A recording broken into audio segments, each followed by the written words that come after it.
A Wasaki, Wisconsin man could spend up to 34 years behind bars for killing a 13-year-old Ishpeming boy in a drunk driving accident.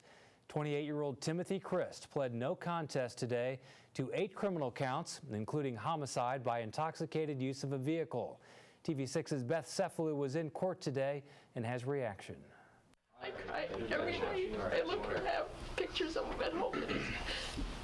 I just miss him so much. Today's an emotional day for mother Jody Crowley. Timothy Christ, the man responsible for killing her 13-year-old son Christopher in a drunk driving accident last October, pled no contest to his charges today in Marinette County Court. Everybody loved him. Once you met him, everybody loved him.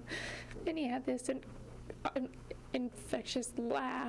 The 28-year-old Wasaki man could face a maximum 34 years in prison and over $100,000 in fines for the homicide and intoxicated driving charges.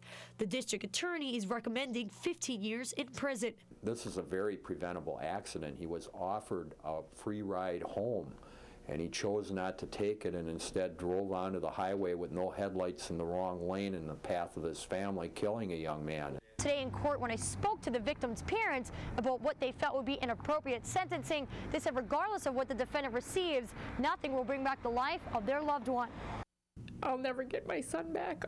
I'll never touch him. I'll never hug him. I'll never have anything back. It's devastating. I mean, it's just something that you never think is going to happen to you, and when it does, it's a shell shock.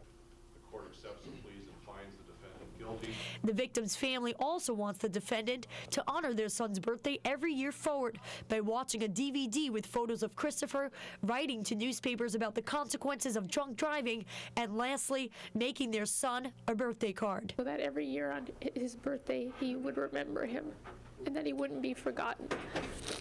Christ will be sentenced May 20th. Beth Cefalu, TV6 News, Marinette.